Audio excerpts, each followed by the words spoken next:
Hi, and I'm back, the Queen of Swords. The Queen of Swords is here to talk about some other things. The tarot. What is the tarot? I am no expert on the tarot. I won't pretend to be an expert on the tarot.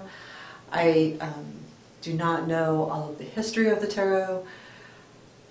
I don't. And I'm saying that not just as a character, but so that you understand that I am not the complete expert. I am here to tell a story of the tarot the way I think the Queen of Swords would see the tarot. And I'm going to start with the Major Arcana, and we'll take it from there. So let's get back into character. Here she is, Queen of Swords. The Queen of Swords. Where does it start? And how does it make any sense at all that the Fool is going to walk over to a cliff and dangle and play with his dog and do all these things? Where is the thought? Where is the thought there? Now they tell me that sometimes it's good not to think, that it's good to just begin a project, and sometimes when you think too hard that you lose that sense of, you know, childlike behavior. Well, look, I've been a child, been there, done that, and quite frankly, I think he is named appropriate for being the Fool. He just wants to go off, start new things without having a plan, and move on. And it literally just, I don't get it. I mean, I have seen too much heartache to understand how it's okay to not have a plan. I just don't. But the magician, now the magician, he's got it going on. He's got all the tools. Yeah, he even has a sword like mine, which is the best tool, by the way. It cuts right through air. He's got them all. He can do whatever he wants. Think about that. Think about having all the tools. Think about having the knowledge, the intellect. Think about having the emotion, and think about having the fiery attitude of a wand, and at the same time be down to earth and be able to change your persona at any time, and to help someone by giving them the pentacle when they need it or the sword when they need it. That man, he's got it. Anytime you're the magician and you can say, I'm the magician and I have all the tools, hands up to you. Because to me that makes sense. That makes complete sense. And, you know, going into the High Priestess, she's an awesome lady. I mean, I see her, not only does she think and does she focus, and not only is she smart and intellectually just so round, but she's so quiet about it. She knows what she knows, but she doesn't have to brag about it, you know, she just knows. How cool to be that way, you know, you just go through life knowing things, your intuition, and trusting your intuition. You know, I trust my intellect, I trust my knowledge, I trust what I know, but she trusts her gut, and that I do admire as well. Not that I would ever give up my sword for anything, but to be able to trust yourself as much as she does, and trust that gut feeling is just a marvelous way to begin. Which leads us to the Empress, another woman. Seems like women run the tarot, don't they? And the Empress certainly does. I think, honestly, I'm jealous of the Empress. You know, not because she's smarter than me, because not very many people are smarter than me, to be quite honest with you, but she is the woman. She's the nurturer. She's the mom. She's the one everyone needs to go to when they need help. She's the one that you want to be when you want to help somebody as well. You want to be able to take her persona on. You want to be able to be the nurturer and be the guiding force and be that person that is, you know, leading people into comfort and all of those wonderful things. The Empress is a wonderful person to be, and she brings a lot to the table. She brings birth, she brings new life, she also nurtures that, which is astounding. You know, it's one thing to bring life into the world, but it's a whole nother thing to be able to really embrace and nurture that new life to grow and grow the way it should. And the Emperor, what about the Emperor? Well, I'll tell you, personally, I have some issues with the Emperor. You know, he needs all that control and stuff. But if you look at it on an intellectual basis, of course, the Emperor, we do need people like the Emperor. We do need people to take control. We do need people to set boundaries. We need those black and white, follow the rule, and this is the way things are type people. We need those people around us. We need those people to draw the line sometimes. We can't always live in a sword world, or a cup world by that matter, but we just can't. The Emperor reminds us that to follow the rules, and the rules are there for a reason. They're not just there for fun. Certainly not for fun. I'll tell you that. They're not there for fun. Now when we get to the lovely, lovely, lovely Hierophant. Now, I kind of find that interesting. Now, the way I look at the Hierophant, because of all of these sharp things I have, I look at the Hierophant and say, he's all about learning. And that's what I see when I see him. And when he comes up and I get to interact with the Hierophant, I interact as the fact that he's either calling for us to be students or calling for us to be teachers. And there is nothing wrong for a teacher to be a student as well. So those two things go hand in hand. If you aren't willing to learn, then how the heck can you teach? You can't. You know, you have to know how to learn to be able to give that knowledge forward. And how wonderful is that? He represents so many other things as well. I mean, he really does. But being the intellectual person I am, I don't always draw on faith or things of that nature. I am much more apt to look at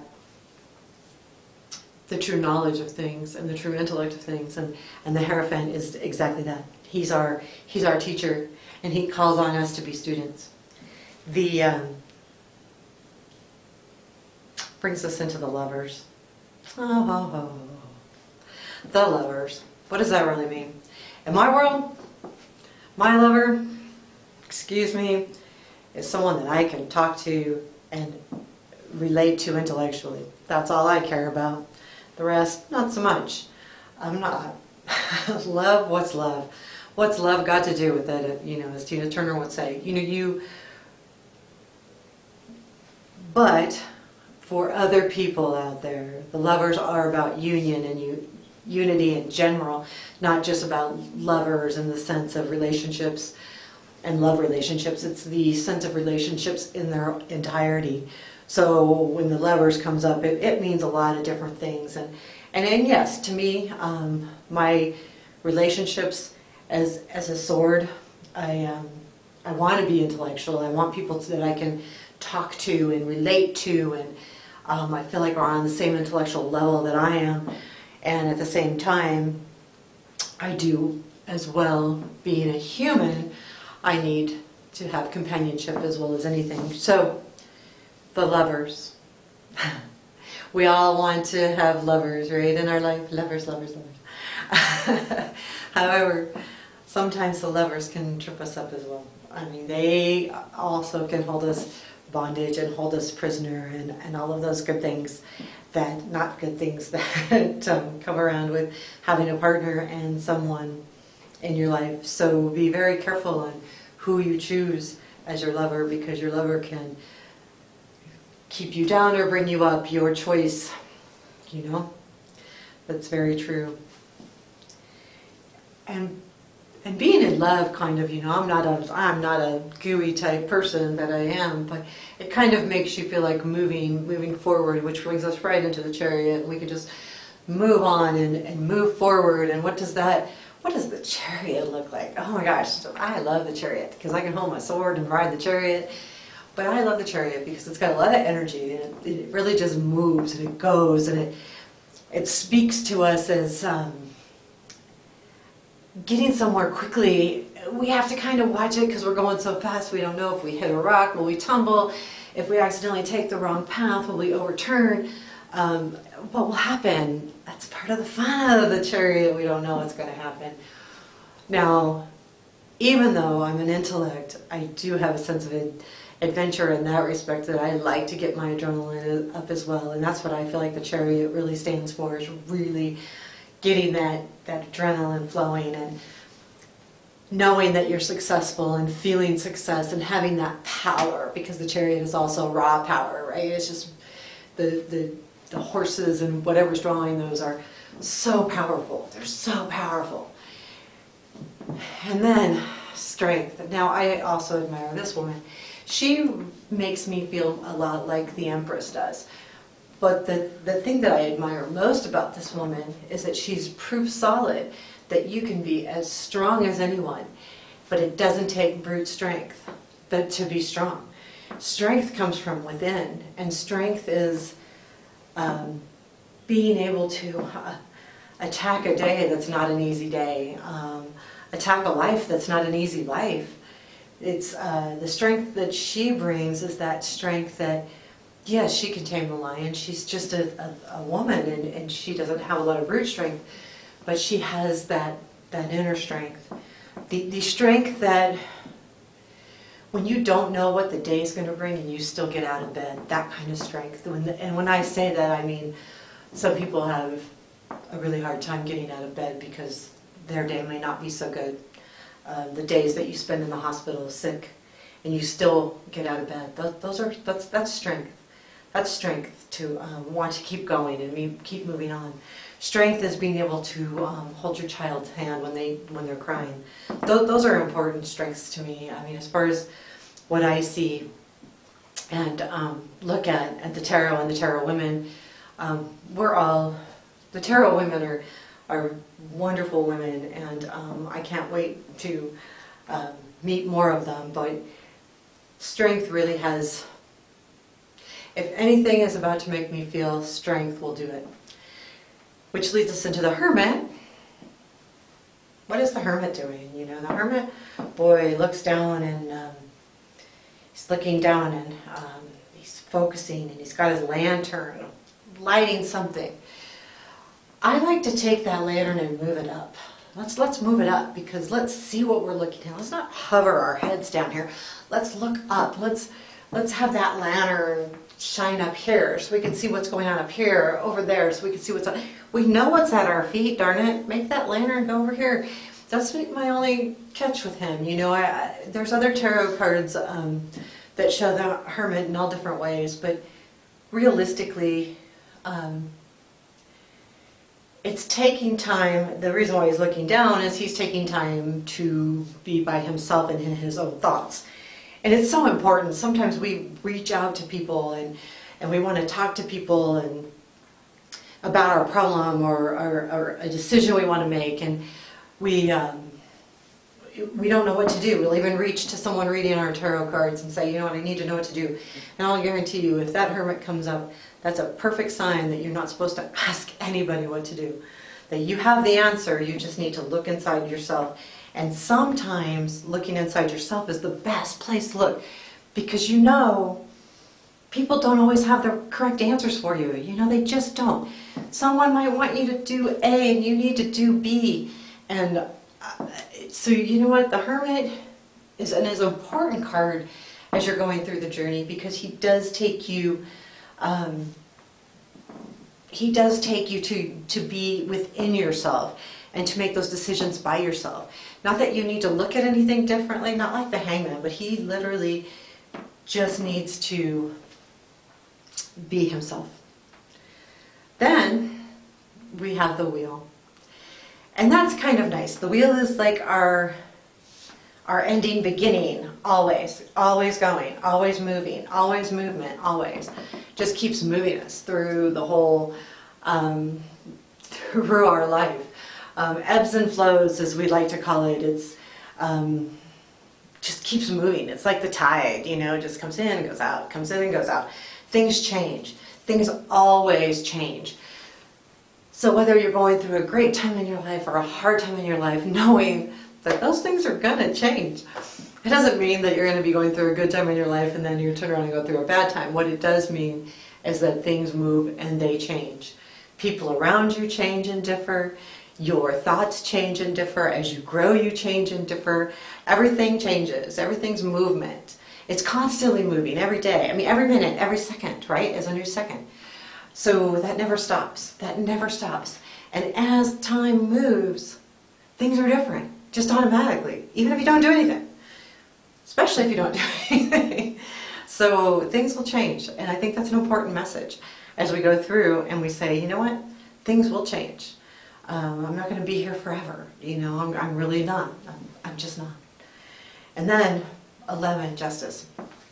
What is she bringing to us? Just that. The right and wrong. The right thing will happen. Whether it's what you want to happen or not, the right thing will avail. She's strong. She's, I don't look at her as the other women in the tarot, but she does have her place because there are times where we need to be shown right and wrong.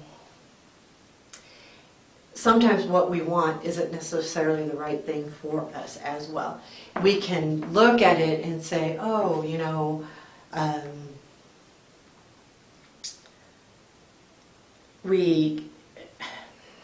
sorry, I got lost in a thought there, but it might not be wrong in general, like quote unquote wrong, but it just might not be right for us at the time.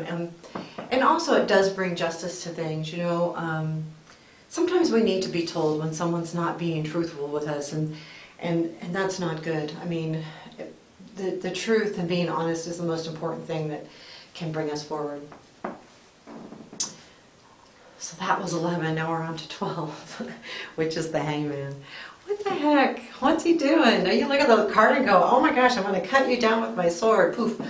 It's just, I do say though, as someone that looks within their intellect, it makes sense to me.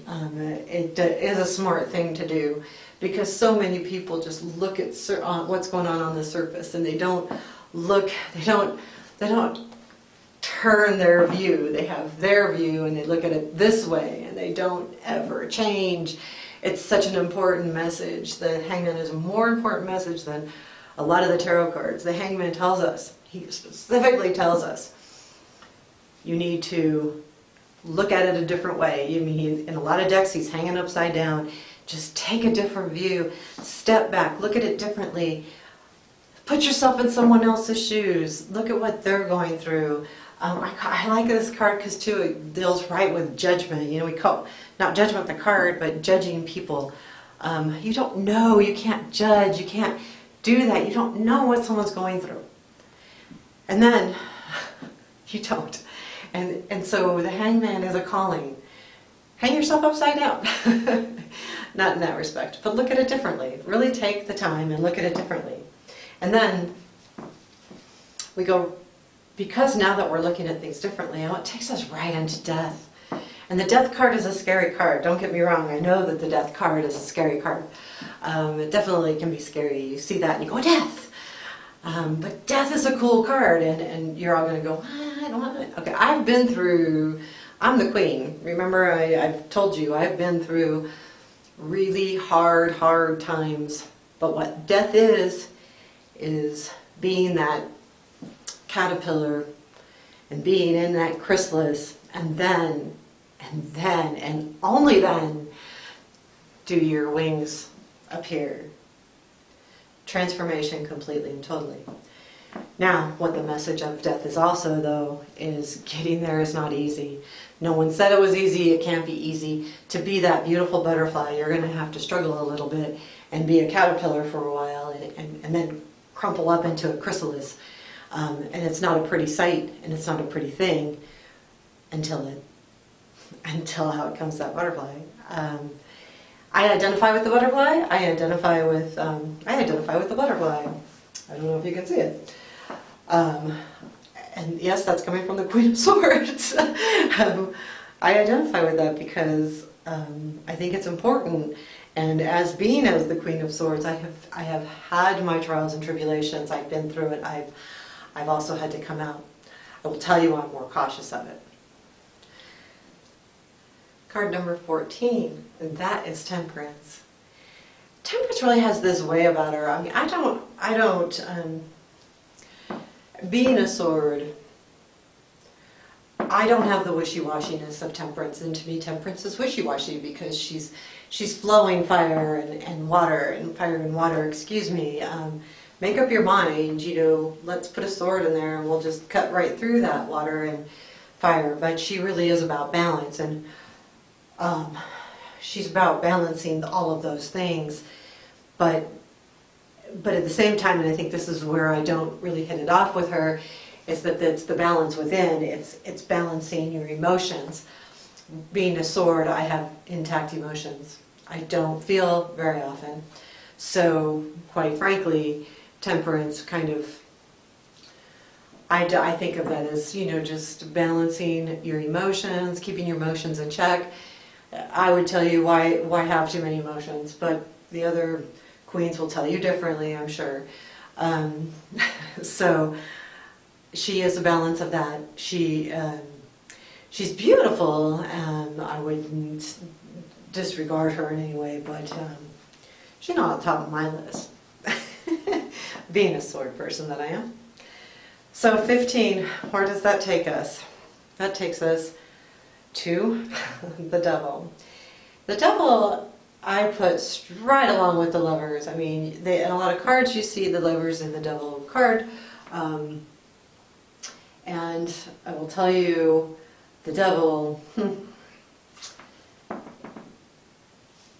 he does make sense to me, because he does talk about addictions and what can happen when you're so focused on one thing that you don't let anything else in or anyone in, depending on that thing that you're focused on.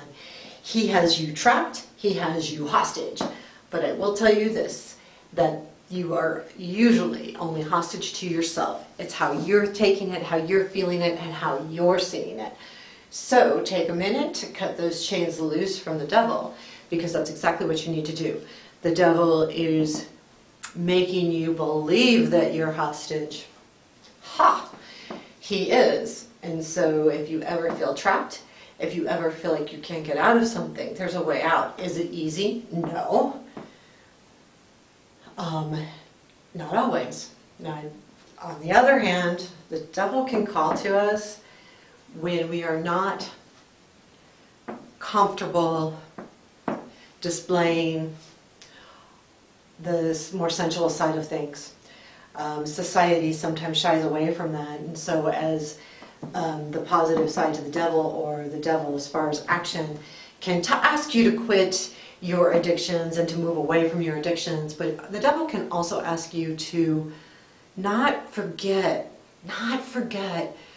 to enjoy some of those more sensual and sensuous parts of life. The real fruit, the Adam and Eve thing. It's okay to have that apple. It really, really is.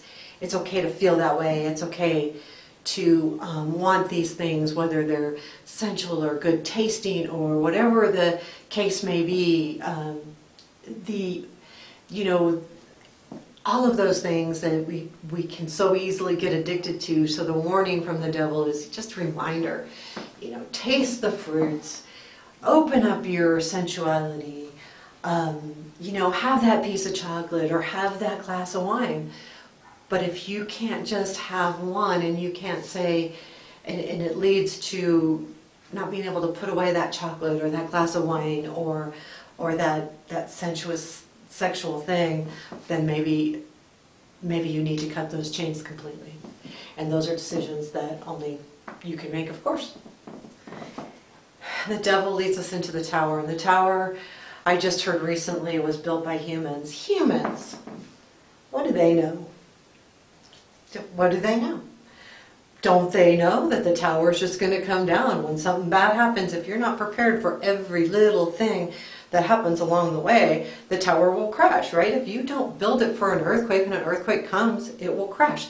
If you don't build it for a hurricane and a hurricane comes, it will crash. That's just life. If you don't prepare, it will crash, whatever that may be. The other thing to remember with the tower is there is always things in our life that are going to crash and burn. They just are. Things tumble. They have to. It's part of existence. It's part of human nature. It's part of growing up. It's also a reminder, though, that next time you'll know how to build that tower better. So if you lost money in the stock market, maybe the next time you invest, you'll invest it differently. Those type of things. I will tell you too, the tower is scary, and we all have different views of the tower. I hate to say this, but one of my views is, so what, it falls? It wasn't meant to be, right? It falls, which means this is what's meant to be. And we are told to rebuild because that was not meant to be. Tower is a scary time. When it comes in, it is a scary time because it's not something that you've planned for. It happens. And normally it is. It's something just falling and crushing and burning. But part of me says it's how you exit and how you rebuild that really makes who you are as a person. When that tower crashes, how you handle it is whether you're going to see the star or not, which is coming next. And what a beautiful card the star is. I mean, golly, you can't ask for a better star or a better card. Even someone that thinks, and I am intellectual, but I do wish upon a star. I do all the time. And I do want to be a star. Look at me, I'm here, I'm a star, right? I'm a star, I want to be a star. And I do wish upon them, I absolutely do. And I do use them to guide me when I need to be guided, because I'll look at the North Star and say, where do I go from here? The star is something that it's so easy to define in our life. You know, it's so much bigger than anything. You know, the star, oh my gosh. It gives us hope. It gives us faith. It reminds us to have hope and faith.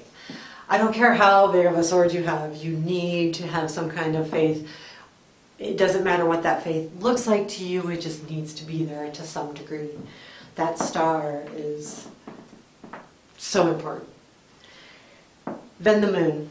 The moon casts shadows, and it casts a lot of shadows. I mean, have you ever been out at night and like the moon, you like look and it's weird, is the shadow there or there or there? You don't know quite where that shadow is. And it is a specific reminder that things aren't always as they appear. Is the moon full or is it half? I don't know. It's a perfect reminder. You could be hearing someone talk and you are trying to listen to them and they're saying something completely different than you're hearing. That moon is a direct reminder. Things aren't always as they appear. There's hidden mysteries everywhere we turn, everywhere we go.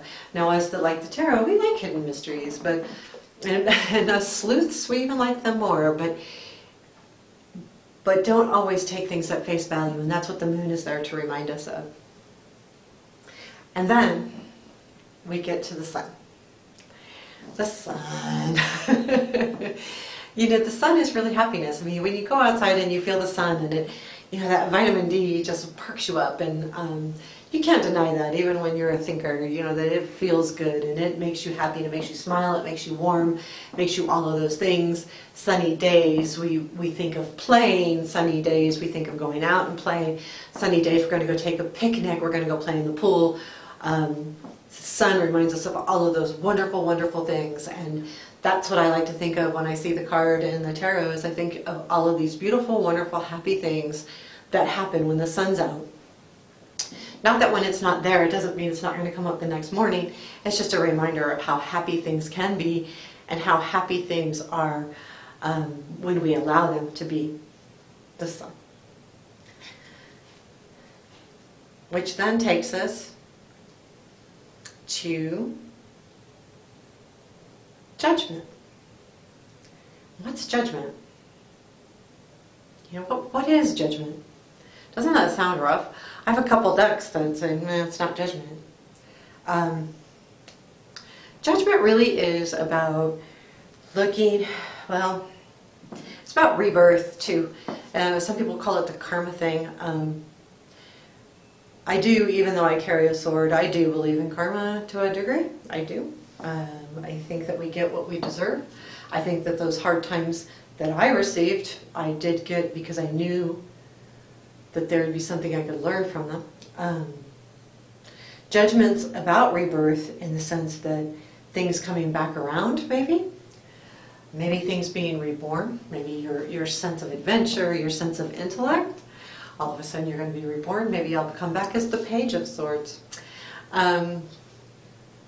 That's what I think of as I look at Judgment. I think of a lot as not Judgment Day as far as more, here we are, but something's coming back around. We're reliving something. We're being reborn in a lot of different senses.